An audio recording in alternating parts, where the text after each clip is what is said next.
Hey everybody, this is Kevin Purcell with the Theotek podcast, and you'll notice that I'm not on a regular computer. You're doing the podcast with my phone tonight. That's just some technical stuff behind the scenes we won't even bother talking about. But we're doing sermon prep, digital sermon prep tonight. This is the third week in a row. We've talked about how do you prepare sermons and Bible studies using your digital resources, your Bible software, and anything else, maybe online websites or Kindle books. I don't know, whatever we come up with during this series, we'll be doing this. And it just went live. Anyway, I just got a notice that said we just went live, so if you heard all that, I'm sorry, but I'm going to repeat it again. Anyway, this is Kevin Purcell with the Theotek podcast, and you can tell we're a high-class production here, folks. We're talking sermon prep with using your digital Bible study resources, Bible software. Maybe there's a website you use. You might have some Kindle books that you take use of, whatever it is. And so we're talking about this. This is our third week, and we're going to get into some of our favorite resources, reference tools and that kind of thing. We've already talked about, just to kind of recap where we've been, we've talked about using your Bible software first to pick your passage, and then to begin making some observations and writing down questions using the notes feature. We've also talked a little bit about doing some word studies. We'll probably go a little bit more in depth in that at one point. I think that one probably is a good thing to cover on, just have one podcast about that alone. And then last week, Rick and I were the only ones able to be here, and we talked about doing sentence diagrams or outlining or whatever you want to call it. We showed how to do it in Accordance. Rick did that, and I showed how to use a Logos Bible software, and then we discussed ways that you can do it if your Bible study doesn't have built-in tools like those two do. So this week we're going to talk about your favorite resources. So if you're studying the Bible, this is now the point where you're going to begin doing some research. Up to this point, it's all been about what we already know mostly.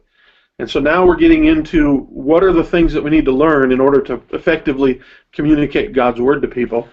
And so we're going to start off with, I think, probably one of the first things that we might use is, Bible dictionaries.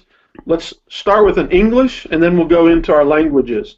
So how about, Rick, why don't you tell us, what's your favorite Bible dictionary and why?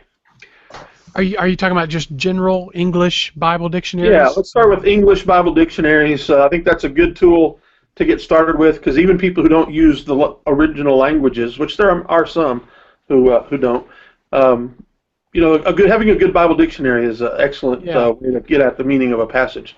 I really have more than one. I often look at a number of them, but I like the Anchor. It's theologically sometimes a little bit to the left of me, but that's okay. I don't mind that. I really like the Anchor because it's thorough.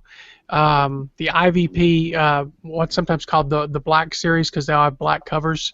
There's about 8 volumes, and they're very specific. There's one for the Pentateuch, there's one for the Gospels, there's and so forth.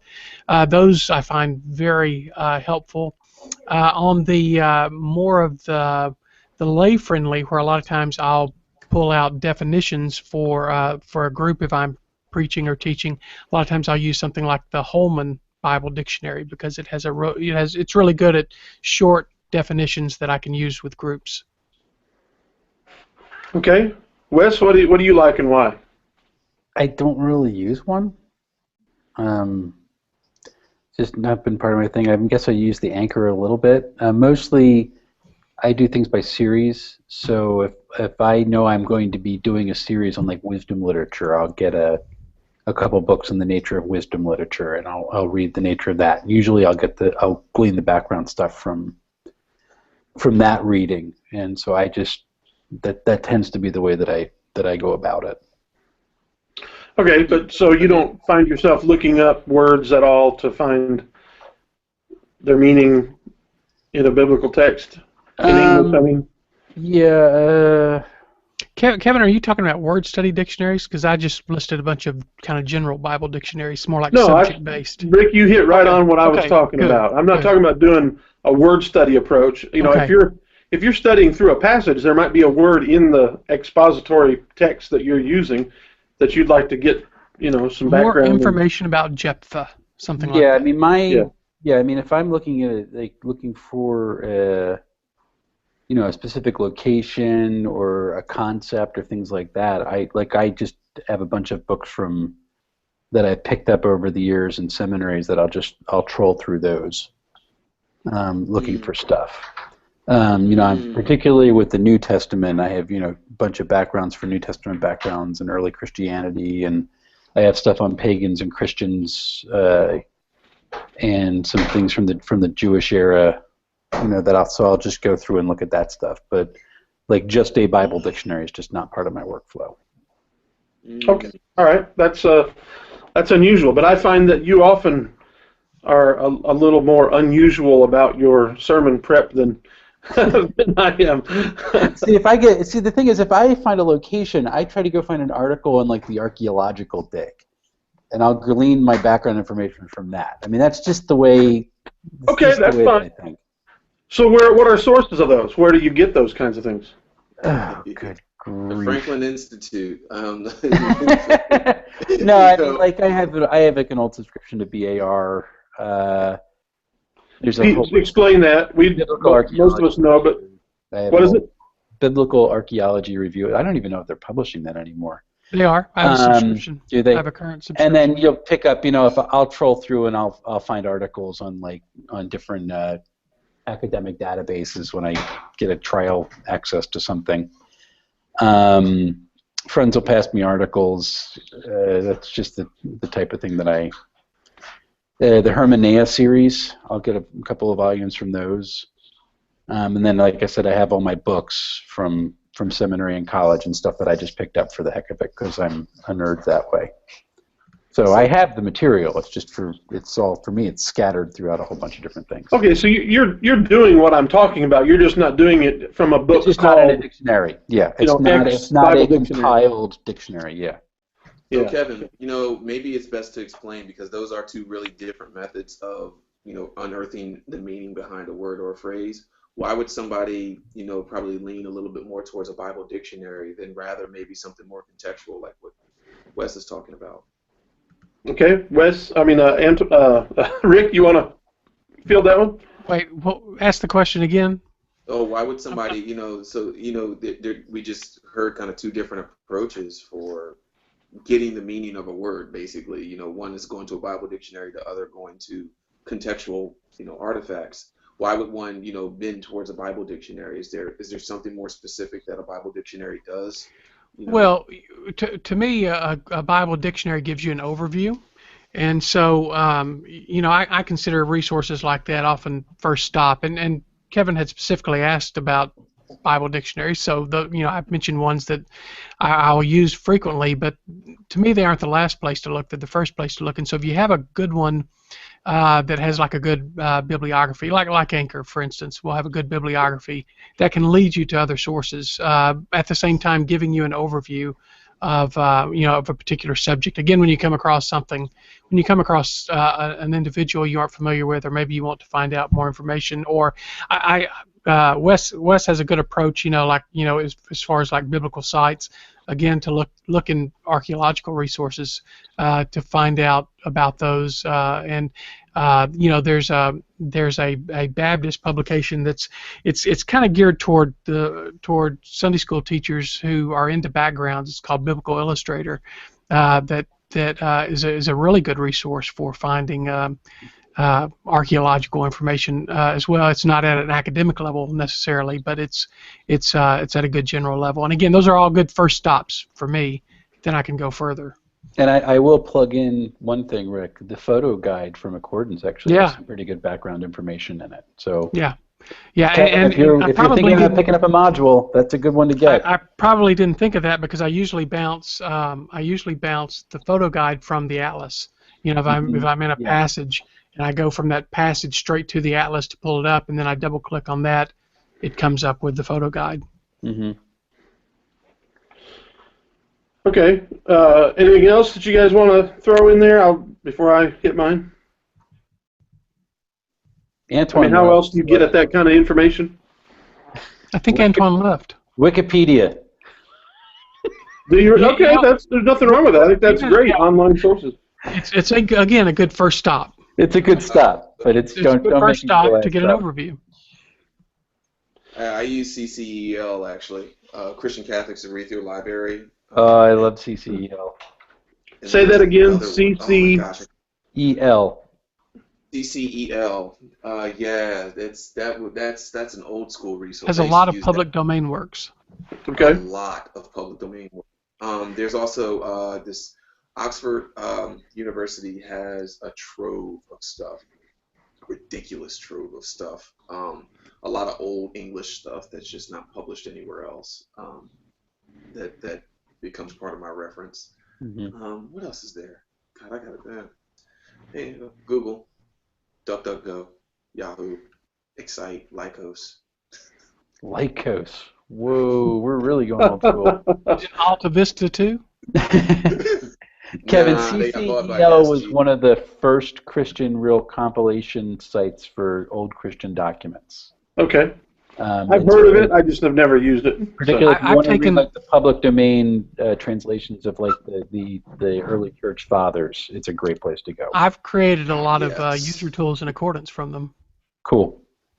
Okay. Well, I'm just going to share a couple here. One is, I'm Southern Baptist, and our publishing arm put out the Holman Illustrated Bible Dictionary a few years ago, and there's lots of people who, for some reason, don't like this. I don't know why. I like it. But I like it. It's one of those books that when you're a young seminarian and you first put it on your bookshelf, it makes you feel good because it's real thick and heavy. But that's because there's lots of pictures and illustrations and things like that. And so these are some of them, and I've got it in, this is in Logos. I'm showing it. Another one that I, used to use a long time ago and still use on occasion is Harper's Bible Dictionary. I'm the kind of person that kind of goes, I don't do a lot of Bible Dictionary lookups like Wes, but when I do, I don't go into the real academic resources like you guys are doing. I go, mine are sort of more the layman stuff because, when you have a limited amount of time, you're going to have to cut corners somewhere, and this is where I choose to cut the corners in an area where I seldom ever do this kind of thing. But when I do it, these are the two that I use. Was someone reacting to Harper's? Man, Antoine. I used to own that. Oh my gosh, I used to own Harper's and Haley's. Those were my boys. I inherited a Haley's from my grandmother, so that's like one of my prized possessions. Yeah. Now, in my Bible software, I've got a bunch of these things. Easton's a good old-fashioned one. Yeah, I mean, like nice, quick, dirty lookups. Those are fun. Yeah, but the one I like the most is this Holman. If I'm going to recommend someone to go buy a Bible dictionary that has a good digital version of it, then I'm going to say see if your software has this one. Yeah, average person in the church. That's what I'd probably recommend too. And like I said, that's where I pulled definitions from a lot of times. If I'm teaching and I want a basic, a biblical or doctrinal definition, I can pull it from Holman. Okay. And I think one of the other things, Kevin, is that sometimes I look for commentaries that cover a lot of this stuff too. So give me an example of one. Well, I think Word does a little bit. I think there's a couple. It tends to do that. I think Nikot tends to do that a little bit, where they're dealing with the text and the linguistics of it, but in that discussion, they tend to also pull out backgrounds of the area and why this might be going on. And so when I'm looking for a commentary, that tends to be where I go. Now, I know, Rick, you've talked a lot about using Bible background tools. You've mentioned a couple, but I don't remember what you've mentioned. What are your favorite? My favorite are the Zondervan Illustrated it's the Zondervan Illustrated Bible Backgrounds Commentary, and there's an Old Testament set and a New Testament set. And quick plug, they're on sale for 60% off with Accordance this week. But I mean, I use them every week, and I use them. In fact, I wrote a blog post on Monday on the Accordance blog, and I pulled it from personal experience, and I used a recent lesson that I taught. But I use them not only to understand the culture surrounding a particular event, and one thing I said was that a lot of misunderstanding of the Bible and even a lot of heresy of the Bible comes a lot of times from not understanding the context of why something was said, what it means, so forth. Also, I use it to find the footnotes are extremely valuable in that resource because the footnotes will take you directly to the source material. So if it's pulling information from a Mesopotamian hymn or a Targum or Josephus or something like that, I mean, you can just click on that and it'll open that up in another window. But that's extremely valuable for me. And then that's awesome. And then I use the photographs, and usually in my slides, even if I'm not directly addressing them. If there's something archaeological that has to do with a location where we are, where I'll just put that picture up beside, like some discussion questions or something like that. And you guys are giving these away free to fellow podcasters and listeners, right? I wish we could. I wish we could. I don't That's think what I heard. Isn't that what you heard, guys? I don't think Zondervan will let us do that. Yeah. How much? I'm sorry. I thought I heard you say you were going to buy it for us. No, I'm kidding. Oh, well, you are really not feeling well tonight, are you? With that money he just got from his iPad Pro. Yeah. Oh. Right. No, that actually is a good resource. I have seen it, but I have not owned it. I was not exaggerating in Monday's blog post where I wrote that outside of biblical text, I probably used those resources the most. How much are you selling them for? $160 for all 9 volumes. And that's the New Testament or the Old Testament? It's both Old and New Testament. Well, for $160? Yes. Oh man, they're normally like $400 or something. I still have money in my book budget. The Old Testament volumes are slightly better than the New Testament volumes, in my opinion. Really? Yeah, but they're both good. They're both essential for what I do. Okay. And there, I just added it to my wish list. So there you go. All right. Yeah, if you're trying to show us your screen, Kevin, I don't see it. I just see you because I think you've got. Yeah, I'm just looking at your face. Now I'm looking at Antoine. I'm looking at you. So when I selected that, you didn't find it. No, I think it's because you're using 2 different computers. Yeah, I'm sorry. I thought that this was. I've been showing the screen all along, and it hasn't worked yet. So. Yeah. I mean, the little thumbnail is sharing it, but it's not we see it down there. We can use our imagination. Okay. There you go. So I guess doing it on my phone isn't working, so I'm gonna quit even trying. If I understand Google Hangouts correctly, it's audio activated. So if it doesn't hear you, well, but you can manually control it as well. Oh, well, you've got the microphone turned off on it, so. Yeah. All right. Well, and when I had the microphone turned on. Well, now you have both mics turned off. Maybe if you turn on this one where you're showing your screen and use the other one just for video, it might work. But I don't hear a word you're saying. I think you muted the key. There, it's not showing up. You're muted now completely, my friend. Yeah. That's all good. This is exciting podcasting. At the beginning of it, Kevin had the mic on both, and it sounded like we were falling into an eternal pit of despair and scary and doom. It was a little frightening. Well, this will be the last time I'll ever try this because I am going to make sure I have a camera both at home and at church now. I had an iMac over here, and I no longer have that iMac. I sold it, and that's why I don't have a camera here anymore. So, and so I'm using a phone as the camera, hoping that I could share my screen on the thing, and control it with the phone.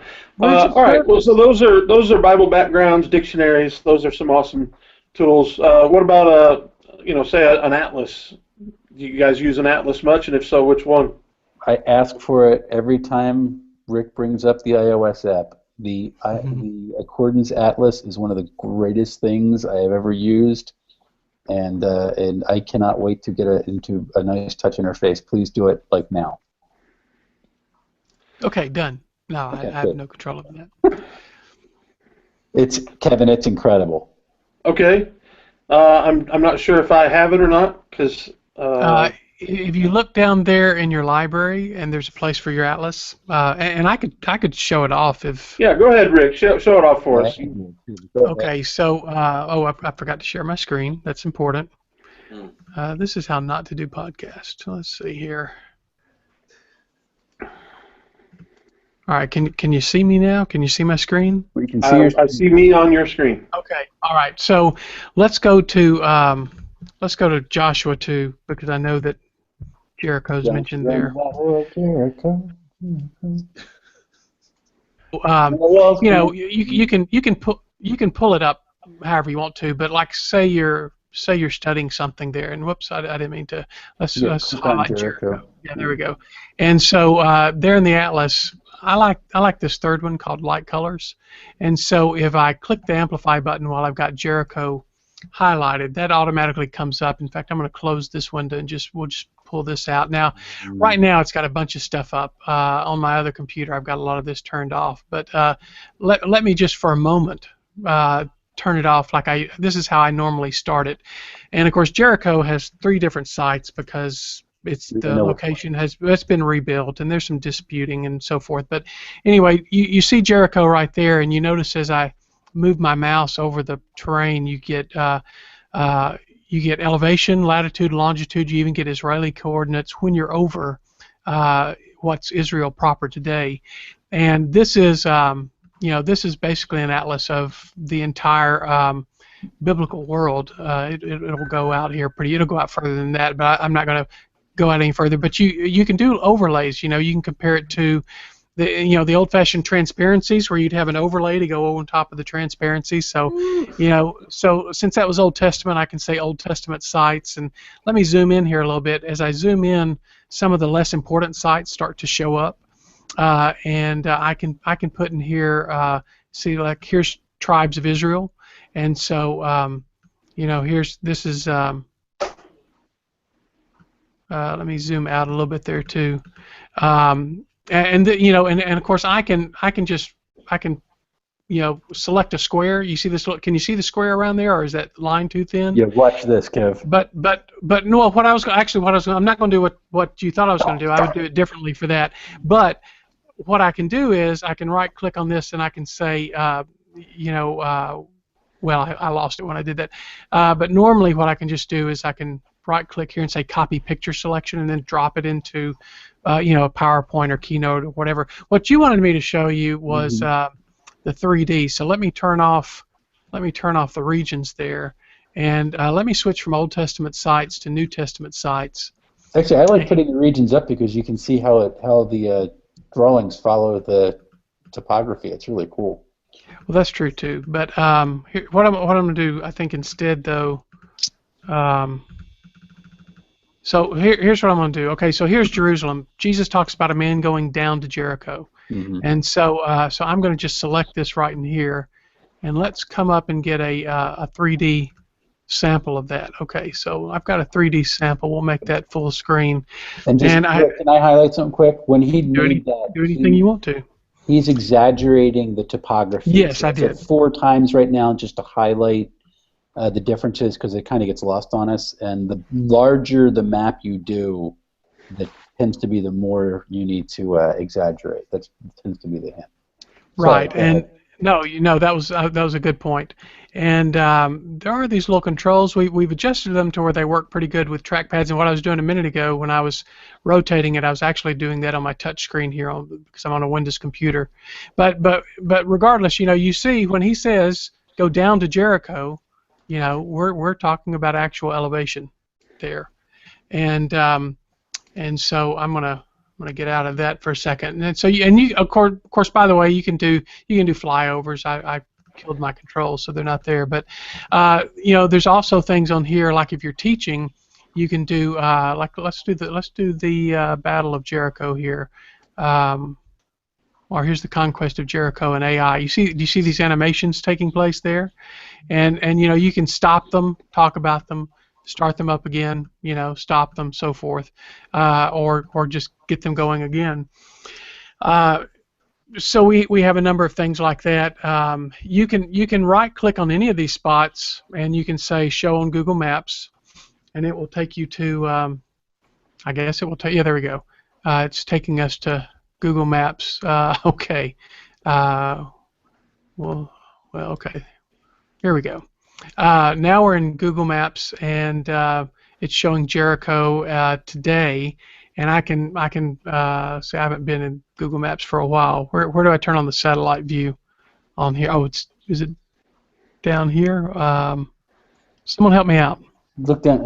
No. Where the heck did they? Where you trying to go? There we go. There you go. I was trying to show the actual satellite map of Jericho, but anyway, you can run there from coordinates because it's tied into that. Well, what's great about this is all of these different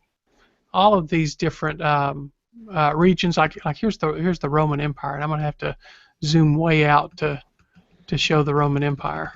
All of this stuff is it's built on here, so it's very fast. You can pull it up, and then what I was talking about earlier. You can take with a photo guide. You can double click one of these locations. Like I double clicked on Damascus, and it automatically took me to the Bible Lens photo guide, which is an Accordance exclusive because these are mostly photographs that our people who work for the company have taken because some of our folks live in Israel for a good part of the year, and so these are all, and of course these are all images that you can use again when you're teaching. You can just come in here and say copy picture and drop that in wherever you want. It's go ahead. I've literally screen captured flyovers of the 3D map. Oh yeah. To kind of I think the one that I did was Elijah's departure from the land with Elisha. To where he gets taken up, and I was trying to show how they're kind of like backtracking the conquest of the land till he gets to the other side of the Jordan. And so I literally flew people through it in a sermon, and it was really cool. Yeah. Well, I don't want to embarrass anybody, so I'm not going to show anybody else's any other Bible software's maps. So. But good Kevin, call. Is that awesome or what? Yeah, that is pretty slick. I like that. I'll quit sharing my screen now. Okay. And you can also, Kev, the other thing is you can actually put up the roads. That's one of the layers that you turned off. So either Roman or ancient highways, and so you can say like, well, how many miles is this along the road? Yeah, and you can trace it too. Yeah. The whole thing. You instead of doing as the bird flies, you can actually go like with the curvature of the road, and it'll show you the mileage down in the instant details, mileage or kilometers, whichever one you want to use. And elevation change, which is really kind of cool. Yes. The one thing that I would love to see added is that in BibleWorks, their map, which is nowhere near as good as this, but when you tracked the journey in a very similar way, it would actually estimate how many days it would take to do a trip. And I thought that was a really cool feature. Well, you could take the mile. Yeah, I mean, you could take the miles and divide it by 20. Yeah, it's because about that. Yeah. You're going to walk about 20 miles on a good day. Mm-hmm. All right, awesome. What do we? What about? What does this do for you? What's the value of using Bible software like this in order to? I'm struggling to be focused right now. What's the value of knowing this information when you're studying and preaching the passage? Rick did the one. He wanted to say, like, when Jesus talked about going down the Jericho, he's not speaking metaphorically. He's literally saying, you're going down the Jericho. There's, I guess there's an old Accordance tutorial that Dr. J did on the Atlas, and he was trying to explain like why in the text there's a battle and people flee, and why do they flee this way? Because if you just look at it on a flat map, it doesn't make any sense. And then you look at the elevation, you realize they were all running downhill, and it's just there's like little insights like that that is just. For someone who's curious about things like that, that's really, really kind of fun. Or, a week or so ago, I was teaching on Saul's conversion on the road to Damascus. Well, what is the road to Damascus? And so I pulled up the atlas, and I put in, we have more than one set of roads, but I think the ancient highways are, for biblical times, are probably a little bit more accurate than some of those Roman roadways that were developed a little bit after that time. I put up the ancient highways, and then I just captured that part, and I not only used it in a slide, but I put it in my notes so that next time when I come to that passage, I have that map already saved in my notes. Here's the road to Damascus. And like what I was saying is when I was preaching on the Elijah getting called up into heaven, I followed their journey on the map, and you watch, and it's almost a reverse of the original entry into the land. It's like the glory of the Lord is departing Israel, which is a huge theology to it, but we kind of miss it because we don't know the layout of the land. But if Kevin, your question is kind of a so what, with all this stuff.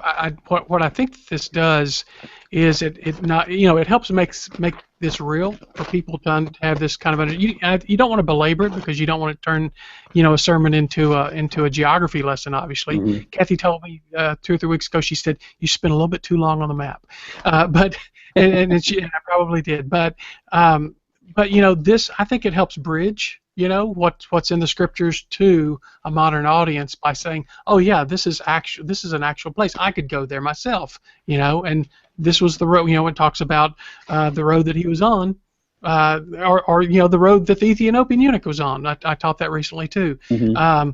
Well, we have a pretty good idea where that road was, and so I can show the road. I'm not sure where it's coming from. Somebody is their mic is doing a lot of scratching. So if you guys can sort of check your mic. I don't know. I'm holding it still. I was scratching my head and playing with the cord, so I'll not touch either. Okay. All right. All right. Cut so we that covered out from the final version. So we've covered dictionaries. We've covered some background tools, and we've covered the atlas in accordance. If you don't have accordance, of course, you can find your particular atlas or find an atlas. I think the Zondervan has a decent atlas in Olive Tree that I've used some. Yeah, we've got that too. And so those are good tools. What else before you get to actual commentaries? What else as far as non-language study resources do you guys use? Non-language. I have a dictionary of early Christian beliefs that I use. I find that I don't want to carry a library. I'm not a fan of libraries, of having a library of books, but to have a quick reference to creeds, terminologies, that's not necessarily word, but I would say more context to kind of Wes's point earlier of having a contextual reference. So I use that dictionary fairly frequently. It gets me kind of pointed in the right direction, especially if I'm talking about sacraments, if I'm talking about doctrine, creeds, things of that sort. So those are items that I did not go to school for, and while it would be great to have a library and logos or coordinates for those things, I actually do not want to maintain a library for all of those items. So I use that dictionary of Christian beliefs as kind of like my pointing tool, get me pointed in the right direction. From there, I can find whatever resource is necessary. Okay. Anybody else? I'd already talked about just all the general reference stuff, and if I'm doing a sermon, I'll target books that are specifically on that topic and look through. So, that's pretty broad for me. Yeah, okay. Well, I think we've covered it, generally speaking. Now let's look at what's your favorite commentary series. Pick one. If you were only allowed to bring one commentary series on your desert island, which series would it be? Who wants to go first? It's just like, I guess Word. To me, it's just the good balance between background language structure and actual commentary on the text. Okay, Word. It's reasonably academic, so. And you like the academic side? Yeah, that's part of what I. That's who you are. And I think that's part of my job is to be the translator from the academic world, and how does this touch the life of practicing life as a disciple? Yeah. So I think that's part of my job. Cool. Well, everybody has their own approach to it. I think that I don't see myself. That's not what I would say. is the way I approach sermon study and sermon preparation. Mine's more general. What did the Bible mean then? Good. Now what does it mean now? Good. And who cares? How does it matter? All right. Yeah, but you do awesome word outlines, or sentence diagrams, which were... Yeah, meaning is more significant on my end of it. All right, Rick, one series. You had to pick one. Yes, I didn't like your question. One series. Well, but you got to stick with it. Do we mean commentaries we've already talked about? Because if you really made me only keep one, it would be those. Which one? The Zondervan Illustrated. Okay. Bible backgrounds commentary, but I do have other commentaries I like, but that's where I always start with when I start looking at commentaries. And just remind us why. Well, I mean, just because I think that it's important to understand the context, like just what we were just talking about. It's important to understand the context before you're looking at interpretation and those kinds of things. So I mean, so if I could only have one, it's going to be that Zondervan series. But I do have others that I use. Okay. Now, Antoine, do you have one? Yeah, actually, I would do an offline Wikipedia in this respect. You were breaking up. I didn't hear what you said. I would have an offline Wikipedia if I can go to a desert island to interpret. That's not a commentary, though. That's not a verse-by-verse commentary. Not only that, Antoine, what would you take to the desert island? I'd say that's offline internet. Oh, I don't have print out Wikipedia. Take it to the island. Well, no, I don't know where you guys have been, but put it in some binders.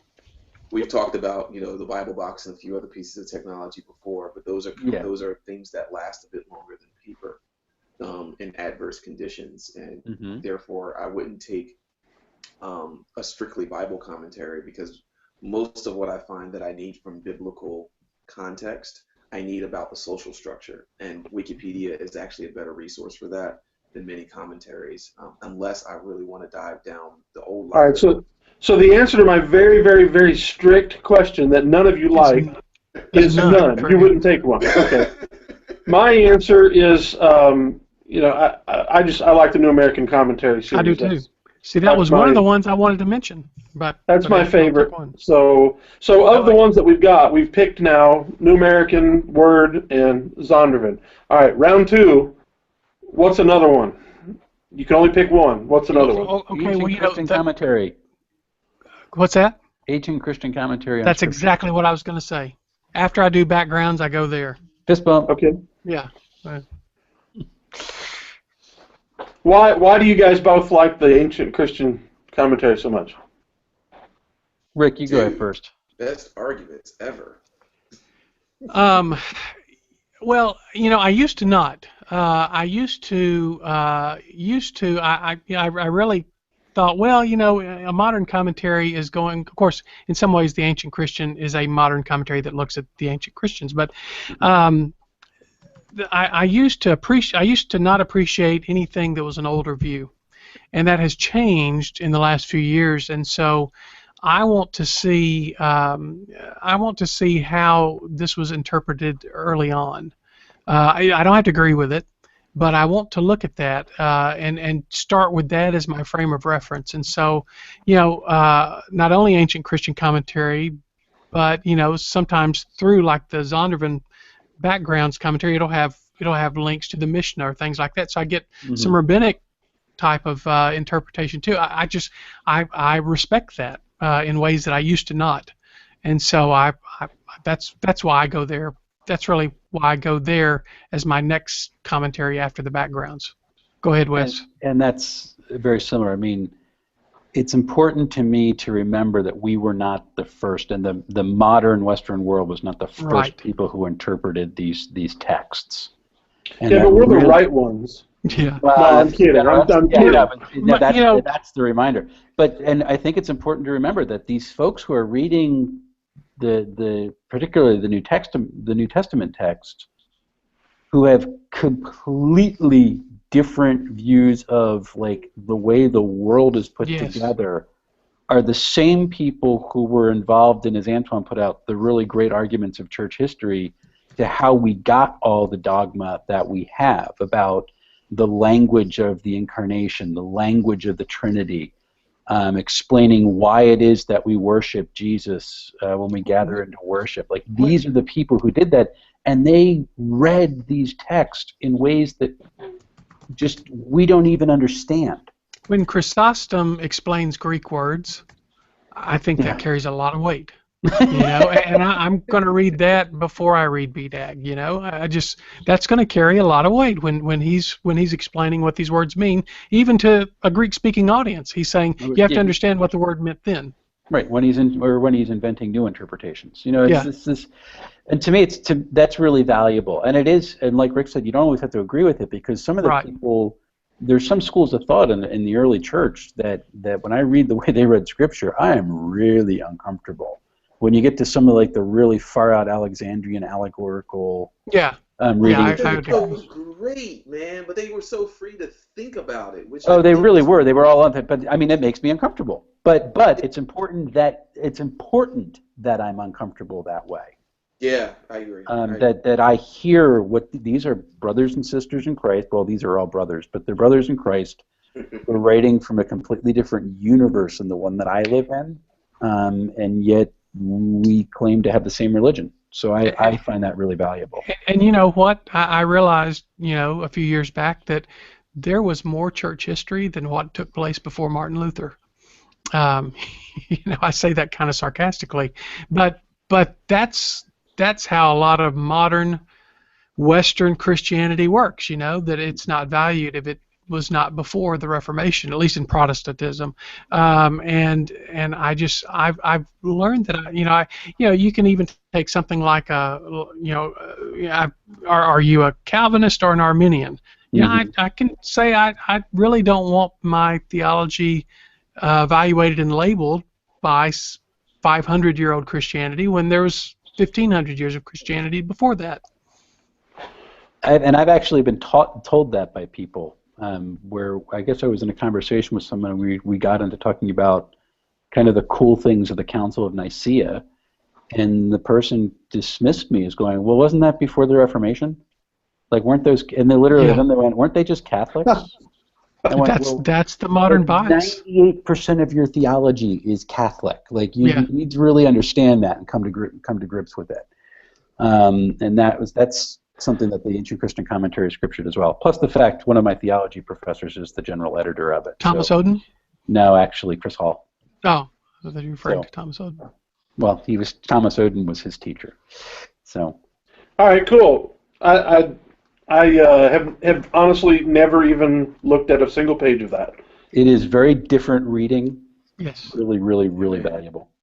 Well, I'll have to give it a look. The intro is very good. The reading Scripture That's with why the I like reading Polycarp and Origin, because those guys threw my head through a spin. Polycarp, whose name meant many fish, right? Yes, exactly. Well, let me throw something in from the exact opposite end of the spectrum, and that is going to be an almost entirely lay resource, because I know we probably do have some people who aren't, at that end of the spectrum as far as their academic prowess, and that is you talked, Rick, about background commentaries. IVP makes a really good 2-volume set, the IVP Bible Background Commentary on Old, and then there's also one on New Testament. Craig Keener's volumes, and I use those regularly too. And it's inexpensive, which is another thing. There's a lot of people out there who you can't afford a big, huge $300 commentary set or $2,000 commentary set, but you can afford, I don't know how much is that now, about $30 or $50, something like that, for both sets in most Bible software. And you've got it in accordance, don't you? Yeah, I do. I have it in accordance. I've got it everywhere, because it's one of those that I almost always open up. You're not going to get real depth, but you are going to get just a nugget or two here and there of very valuable background information that I almost always find extremely interesting, and on occasion it has a real great meaning. It adds a great deal of meaning to the text that I wouldn't have had otherwise, and sometimes it's stuff that it's like, boy, this is the only place I'm reading it. It makes me nervous. Does that mean it's sketchy? But I don't know. I've come to trust it. So Anyway, so that's one that's on the exact opposite end of the spectrum. So people who can't afford a big expensive piece and don't really want to get too academic, that would be a good recommendation. All right, now let me just make one more mention, and that is don't, if you can afford it, don't rely on a single commentary set to build your library of commentaries. Do you guys agree with me before we say why? Yeah, in general, sure. With your preface of if you can afford it, sure. Mm-hmm. You know, I remember that being thrown out there by a very well-intentioned pastor friend of mine when I was in college, and I laughed at him and said, "I can't afford your Locust library on my college salary." But he didn't have that kavit if you could afford it. So yeah, all right, so your kavit, yes. But you're talking about the value of buying individual volumes, aren't you, Kevin? that's exactly what I'm talking about. And that tends to be how I buy. And so how do you know which one to buy, Wes? Check out reviews, if I recognize the author. A lot of times in commentaries, I want to know if it's actually been updated in the last 30 years, just from things they've learned from Dead Sea Scrolls and other stuff. So that tends to be my criteria. Okay, Rick? How do you decide which single volumes, if you ever do that? I do that sometimes, but I did that more when I was buying print volumes, and I hardly ever buy print volumes anymore. Mm-hmm. But for instance, because I was, and in some ways still am, working heavily in First Thessalonians, I made sure I had every First Thessalonians commentary that was a significant one. Mm-hmm. But yeah, reviews or name recognition, or there are certain series that I trust. The flip side to this is sometimes a very affordable way to build an electronic library is to buy the sets, when they go on sale or whatever. So I mean, there's two sides to that, but that's definitely, if you're buying in print, that's the way to go, I think. Let me make a recommendation for a website that I think is a valuable one for this, and that is bestcommentaries.com. Yes, Oh, really? commentaries.com. Yeah, and what it does is it ranks and reviews all the commentaries. I think this is somewhat crowdsourced. Am I right about that, or? Somewhat, yeah. Somewhat, not entirely, but and no, we're not seeing your screen, right? I did not know that. You're Yeah, not I'm seeing seeing me? the thumbnail. We're just seeing the thumbnail. We're using our imagination. How about now? I see an accordance ad on there. No, where is it? But in There the is one thumbnail, I on can there. see the accordance ad. Are you seeing though my full screen now? Seeing this? I'm just seeing your head at the bottom of the screen. Really? Yeah. Well, that's because again, Kevin, you'd have to push your second screen as your main screen because it does the switch thing when you're talking. Okay, but I've selected it, and you're under normal usage. Once you select it at the bottom, You select it. Are you selecting it on your phone or on your computer? On my computer, which is the control source. So And that is the control source? That's really weird that it's not popping up then. it's totally, everything's messed up. I'm never doing this again. My lower third's not working either. Who do So- I talk to? All right, well, we'll forget that, and But bestcommentaries.com. Go Put there. it in the show just go to notes. bestcommentaries.com. And let me just make a recommendation. Here's what I have done in the past. Like Rick, I have I haven't taken the opportunity to buy sets on discount, and so I actually have most of the top 3 or 4 commentaries on each of each book of the Bible based on what they're recommending in bestcommentaries.com. I'm a very unusual person in this area in that I also have gotten a lot of free stuff from Bible software companies just because they want me to review stuff, and so they think the more they throw at me, the nicer I'll be, which I don't ever do. I try to be as objective as possible in that area. But anyway, I would like to volunteer to be very nice to Accordance. But what I used to do is I often will preach through or teach through a book of the Bible. Mm-hmm. And so let's say next month I plan to preach on, I don't plan to do this, but let's just say for argument's sake I was going to preach through the book of James in my church. And so what I would do is I would come over here to Best Commentaries, and they have a place where you can list Old Testament book. It has a drop down, pick James from the list, and it'll give you a recommendation of what are the best commentaries of that, and it's ranked by score, and the score comes from their reviewers as well as from users of the site making recommendation. And so, for example, right now, the James, the People's, or Pillar, is that how you say that? Pillar? Pillar? Just Pillar. Pillar. New Testament Commentary by Douglas Moo is listed as the number 1. And then the New International Greek Testament Commentary by Peter Davids is number 2. And then the Tyndale New Testament Commentary by Douglas Moo also. Sounds like Doug Moo is a pretty expert guy. In that case, I probably wouldn't buy a second one by him. I'd probably find another one. And so I'll just go through here. Shorter.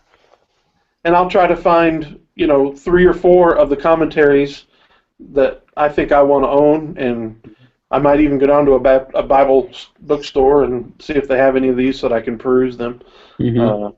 Or go to Amazon and do the look inside kind of deal. But then I'll just go to my favorite Bible software source and usually buy it if they have it in a single volume. Or if they have the set for a decent price, sometimes I'll buy just the whole set to do that. So that's a good recommendation, I think, for people who are trying to build a library. It's not the cheapest way to do it in the long run. It's the cheapest way to do it in the short run, though. You know what I mean? You'll have a more eclectic collection of resources too, so that's pretty good. Yeah, and you can afford I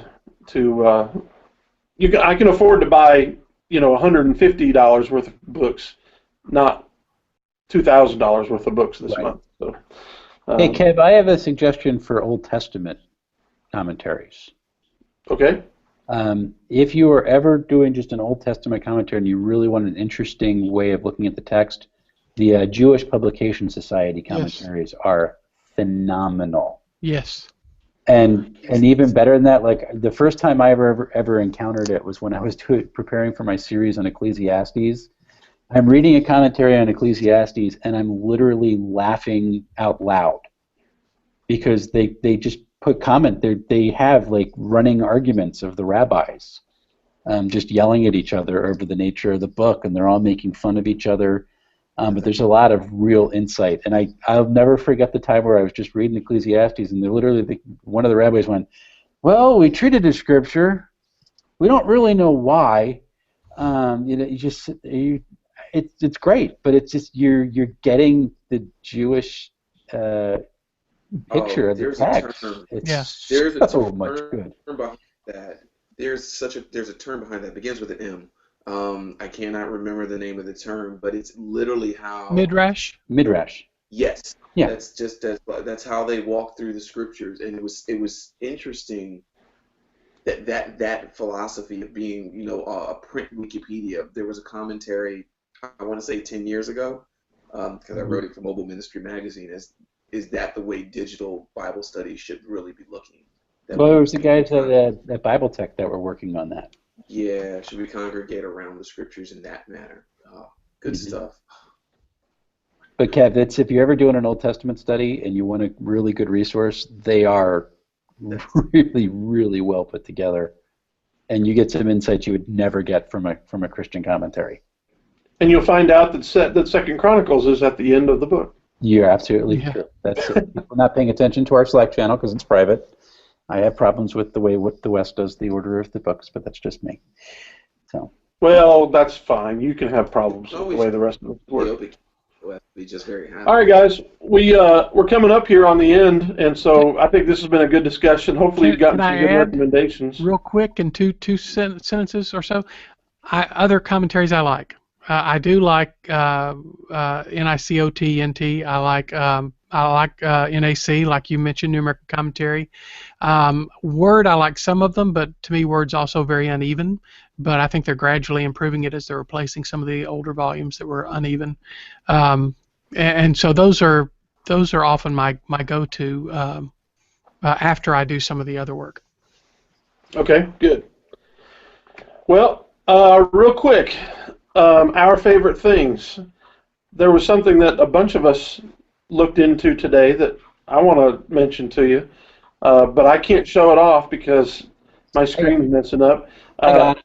You're on Windows, aren't you, Rick?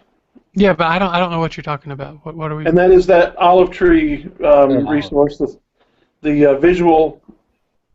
What was it? Yes, what was the but name of it? I don't have it installed on here. If I would have been glad to do it if I'd known we would have talked about it. It's visual theology. It's published by, I don't know if it's published by HarperCollins or Zondervan, kind of same thing these days. It's a Zondervan tool. Yeah, but Olive Tree's the first to release it. In And they've got digital it for form. $9.99 right now. Right. And Yeah, it I looks picked like it a up really last neat night. resource. Cool. What is it? Well, if you think infographics, they've applied infographics to a lot of Christian teaching. Basically, I'd love to even see more of these kinds of these type of treatments. But and to Olive Tree's credit, I kind of complained a little bit that the images weren't high resolution enough. They've already fixed that. They've already replaced the images in it, and I was able to re-download it today on my iPad. Yeah, that's pretty cool that they were that That's responsive. really cool. I like that. If you're a Logos user, they have a lot of this kind of thing built into some of their data sets as well. So you can get some of that, but it's not this resource. You can't get this resource from it. But they're, like you said, they're visual infographic style images to help illustrate the ideas. And you can find those in Logos by going to your passage guide and just search your passage, or go into your topic guide and search your topic. All right. Anybody else got a quick favorite thing? I went first, so. Here's mine. Glass, cardboard. Yeah, a piece of cardboard. A piece of cardboard that gives you virtual reality eyes. Google Cardboard, to be more specific. I've been playing with it. I played with it about a month ago, and then sat on my glasses right after the first play. So I had to wait a while before feeling comfortable getting back to it. Got to set on my real glasses, playing with virtual ones. But this past week, the team that I work with, we've been toying with the idea of new innovative ways of building systems, and we took a harder look at Magic Leap, which is a mixed reality kind of technology, and kind of halfway there is the Google Cardboard and other virtual reality, and it's been really neat. I played with some videos this weekend, some landscapes, some beachscapes, things of that sort. Travel videos are amazing. At Urbana this past Christmas, right after Christmas, there's actually one missions organization. They were using the Samsung Gear VR to give persons kind of immersive view of what missions looks like. So I see some really cool opportunities with virtual reality, augmented reality. I actually have a project, a quiet project that I'm working on, but as of right now, this has become a favorite thing, not so much because this cardboard because it's very uncomfortable, but for $15 you can pick up Google Cardboard online, or you can go to Amazon and find a bunch more of them for like $10 and put it to either your iOS or your Android mobile device. And as of today, YouTube has actually enabled 360 video on dang near every video that they can right now. So you can actually get immersive experience type stuff. It's interesting. It's a piece of the way we would look at things in the future. Just a piece. So. I would recommend, if you are really into this idea, checking out some of those Amazon. Some of them are a lot more comfortable and durable, and they may be even just a few more dollars. I've seen some for $20 and $25 that look like they're a lot better quality. The Gear VR, as someone who has one, is not something I would recommend buying right now. At $100, the visual quality of it is very low, and so I would not recommend the Gear VR.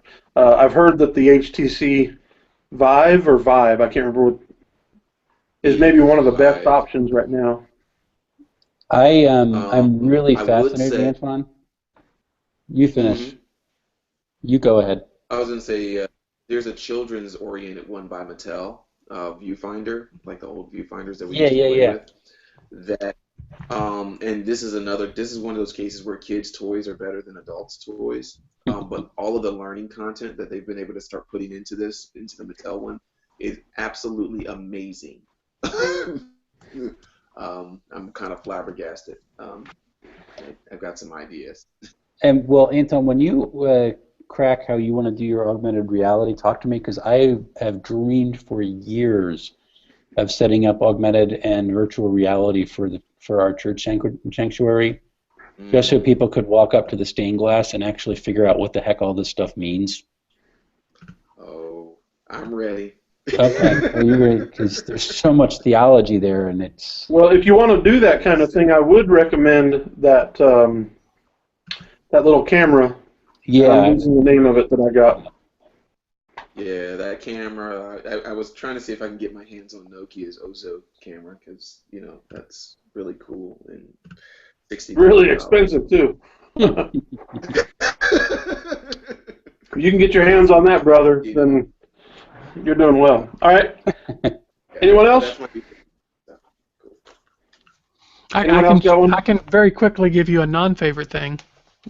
Okay. Bum, bum, bum. This is the MacBook that I bought last May, and so here's my 2-minute 1-year review.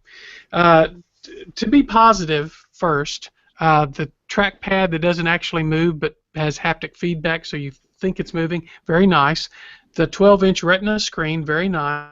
If you're buying a laptop strictly for portability, Apple doesn't like this. Characteristics. They're attacking you. What? What's that? Apple cut your feed. Oh, can you not hear me? You froze for a second. Oh, You're back. Yeah. Well, they may have, but I have not enjoyed the keyboard after I thought that I did initially. Your fingers get tired on it after a while. It takes more effort, and the keys were actually rubbing off. I had certain keys replaced this week before my warranty expires on the 31st, and I had these keys replaced. And also the processor itself. Now I got the highest end M processor that they made available, which is like a 1.3 or something like that. It is fine for most things. I usually have anywhere from a dozen to maybe 20 apps open at a time, but it gets squirrely after about 24 hours. And I've had Macs before where I'd go weeks without restarting one. I kind of have to restart this once a day. The reason I'm using this Acer right now is because the camera in the Acer is better. This is a 480p camera on here, and so it's just not that good for the kind of stuff that we're doing here. And also, I don't use it usually for Skype meetings for work either, because video on here just kind of bogs down the system. And so if I want to have maybe Evernote open with Skype, or I want to have multiple programs open, everything slows to a crawl. Now video editing. Apple's not hanging up. Well, I think we got the gist of that, so I'm going to go ahead and shut this down. Unless, Wes, did you have something real quick? Hurry up before Apple starts breaking into our homes. Go. All right. Well, let's go ahead and shut this down. It's been fun. Always check us out at Theotek.com and subscribe to our podcast on Apple YouTube. pulled the plug on me. Yeah, there you go. We got the gist of it. We got the idea of it. So anyway, subscribe to our podcast on YouTube. If you want to listen to this by audio, go to iTunes. You can find it there.